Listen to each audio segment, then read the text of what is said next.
Hello friends, आज हम लोग इंटरमीडिएट के फाइनल ईयर का शॉर्ट स्टोरी का पहला लेसन का अध्ययन करेंगे।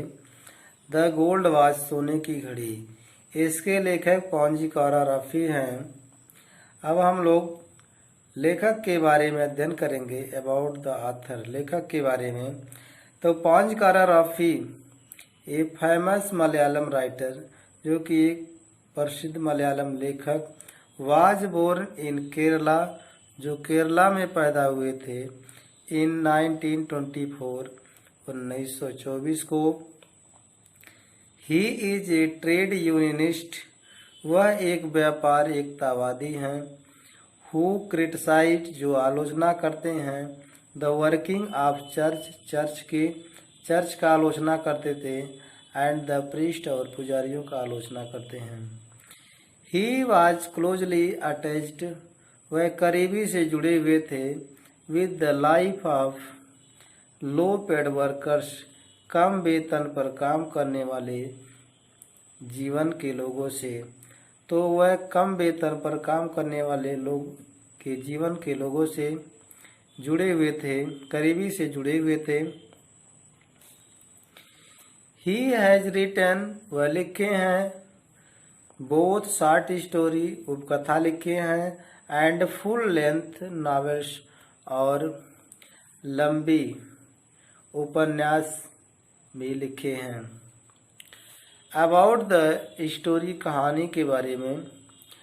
शंकु was a low paid worker, शंकु जो है वो कम वेतन पर, लो पेड वर्कर कम वेतन पर काम करने वाला है। इन ए फैक्ट्री, जो कि फैक्ट्री में काम करता है।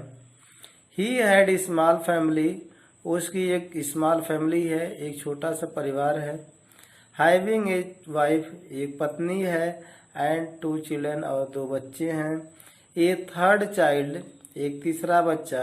एब also was also about to come, आने वाला है। तीसरा बच्चा भी आने वाला है, मतलब तीसरा बच्चा भी जन्म लेने वाला है। He had taken a lot of money, he had taken, वह ले लिया है। ए लॉट ऑफ मनी, बहुत सा धन। ऑन लोन, कर्ज पर, वह कर्ज पर बहुत सा धन ले लिया है। He had so many economical, उसकी ऐसी बहुत सी आर्थिक प्रॉब्लम, समस्याएं हैं। उसके पास ऐसी बहुत सी आर्थिक समस्याएं हैं। ही हैड नो वे, उसके पास कोई तरीका नहीं है। आउट टू सॉल्व देम, कि वह उन समस्याओं को हल कर सके। Except stealing the gold watch, सोने की घड़ी चुराने के सिवाय। ऑफ द इंजीनियर, इंजीनियर के। तो इंजीनियर के घड़ी चुराने के सिवाय उसके पास समस्या हल करने के लिए कोई तरीका नहीं है। Does he steel the gold watch, क्या वह सोने की घड़ी को चुराता है। वाट आर हिज फीलिंग्स, उसकी क्या भावनाएं क्या हैं। बिफोर स्टीलिंग द वॉच, घड़ी चुराने से पहले। तो घड़ी चुराने से पहले उसकी क्या भावनाएं हैं। वाट आर द रिएक्शन, क्या प्रतिक्रिया होता है। आफ्टर ही डिड इट, जब वह घड़ी को चुरा लिया, तो घड़ी चुराने के बाद उसकी क्या प्रतिक्रिया होती है, मतलब क्या करता है। रीड द स्टोरी, कहानी पढ़िए। टू गेट आंसर, उत्तर पाने के लिए। ऑफ दीज क्वेश्चन, इस प्रश्नों का। तो इस प्रश्नों का उत्तर पाने के लिए कहानी को पढ़िए। As on many previous nights, जैसे कि बहुत सी पिछली रातों से। Shanku could not get any sleep, Shanku नहीं सो सकता था। दैट नाइट, उस रात। तो उस रात भी शंकु नहीं सो सकता था। He turned and tossed in his bed, तो ही टर्न्ड एंड टॉस्ड, वह करवटें बदलता था। इन हिज बेड, अपने बेड में, वह अपने बिस्तर में अपने करवटें बदलता था। But it was no use, लेकिन यह किसी काम का नहीं था। द मोर ही थॉट, अधिक वह सोचता था। द वर्स ही फेल्ट, अधिक खराब वह महसूस करता था। ही क्लोज्ड हिज आइज, वह अपनी आंखों को बंद किया, एंड ले ऑन हिज टॉर्न मैट, और फटी हुई चटाई पर लेट गया।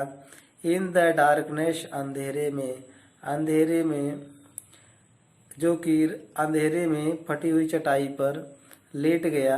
And yet he could see, और फिर भी वह देखता था।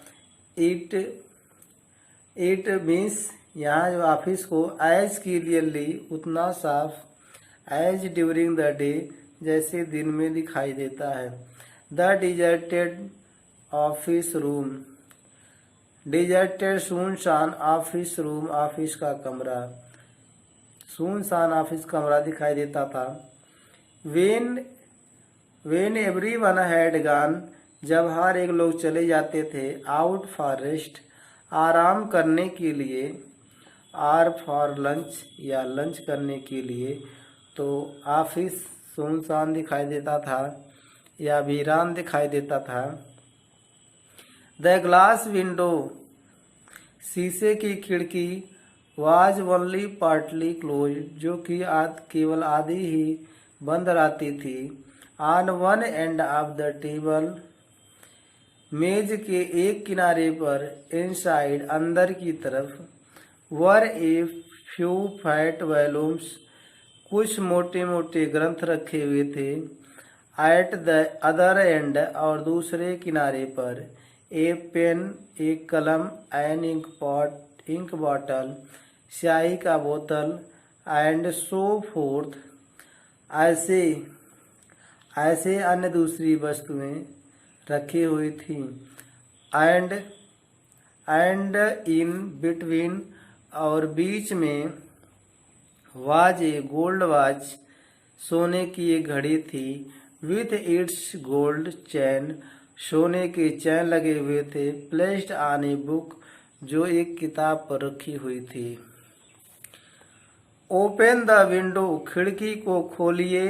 And stretched out your hand, और अपने हाथ को बढ़ा दीजिए। अबाउट ए फुट, लगभग 1 फुट। And you can pick it up, और तुम उस घड़ी को उठा सकते हो। Everyone is out for lunch, हर एक लंच करने के लिए चला गया है बाहर। नोबडी विल नो, कोई नहीं जान पाएगा, ऐसा शंकु सोच रहा है। शंकु रिमेम्बर्ड हिज एफर्ट्स, शंकु अपने प्रयास के बारे में याद करने लगा। हिज कावर्डिस, उसकी जो कायरता है। एंड हिज वैसिलेशन, और उसके जो हिचकिचाहट है। During the past few days, जो कि अतीत के कुछ दिनों से होते रहे, उस चीज़ों को याद करता रहा। He had never seen anyone, वह किसी को कभी नहीं देखता था। There means ऑफिस के पास। At that time, उस समय, मतलब जिस समय लंच हो जाता था।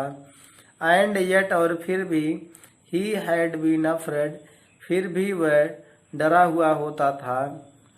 He had trembled, वह कांप जाता था। And felt breathless, और उसकी सांस रुकी हुई महसूस होती थी। That was why, इसीलिए, he had refrained from taking the every time, तो he had refrained, इसीलिए वह रुक जाता था। taking the watch, घड़ी को लेने के लिए। every time, हर समय घड़ी को लेने के लिए वह रुक जाता था। It would not do to put it off any longer, अब यह घड़ी चुराने के लिए लंबे समय तक टाल मटोल नहीं करेगा। If he thought, यदि वह सोचता है, any further, और भी आगे, तो he would not be able to do anything, तो वह कोई चीज नहीं कर पाएगा। He might even blurt out his intention, he might even blood out, इसीलिए वह मन की बात को कह दिया। इंटेंशन एक्सीडेंटली, जो अचानक उसके ध्यान में आया। So he must take it tomorrow, इसीलिए कल वह घड़ी को अवश्य चुरा लेगा। सपोज, मान लीजिए, ही डिड नॉट, वह नहीं चुराया, तो क्या होगा?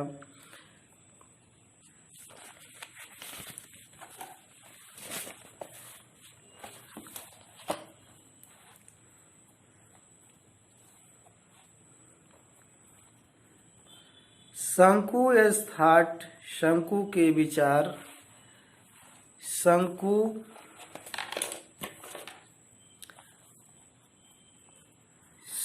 एस थॉट, शंकु के विचार began to linger over the thorny problems, began to linger, ठहरने लगे, over the thorny problems, कष्टदायी समस्याओं को लेकर के, ऑफ हिज लाइफ, उसके जीवन की। तो उसके जीवन की कष्टदायी समस्याओं को लेकर के उसके विचार उस घड़ी के लिए ठहरने लगे। टुमारो, कल, would be the third day, तीसरा दिन होगा, ऑफ द मंथ, महीने का। तो कल महीने का तीसरा दिन होगा। इन एनोदर 3 डे, अगले दूसरे 3 दिनों में। He would get his pay, उसको अपना वेतन मिलेगा। 13 रुपीज फॉर 13 डेज, 13 रुपया 13 दिन का, 13 रुपया। He had to pay 4.5 rupee for purchases, तो ही हैड टू पे 4.5, उसे 4.5 रुपया देना है। फॉर परचेजेज द स्टोर से सामान खरीदा था। There would be a balance of 8.5 rupee, जो कि उसके पास 8.5 रुपया बैलेंस होगा। ही हैड रीपेड ओनली 5, उसे केवल 5 रीपेड करना है। ऑफ 10 रुपीज, 10 रुपये में उसे 5 रुपया पुनः वापस कर देना है। He had borrowed from the fund, जो कि वह फंड से उधार लिया था। द प्रीवियस मंथ, पिछले महीने। To go home for his mother, yes, जो कि अपनी माँ के डेथ एनिवर्सरी, वर्षगांठ पर गया था, इसीलिए उसको 5 रुपया वापस करना होगा। तो नो, नहीं, he must pay the remaining 5 rupees, नहीं, वह शेष 5 रुपये को अवश्य ही अदा कर देगा। विथ इंटरेस्ट एट 6 पैसा, 6 पैसे, ए रुपये वीक, एक सप्ताह के 6 पैसे ब्याज के साथ। एट द टी शॉप, चाय की दुकान का। ही ओड ओवर 3 रुपीज, वह 3 रुपया कर्ज है। ऑफ फॉर 2 वीक्स, 2 सप्ताह का। बिसाइड, तो धन्यवाद। यदि आपको ये वीडियो अच्छा लगा हो तो लाइक, शेयर और सब्सक्राइब कीजिए।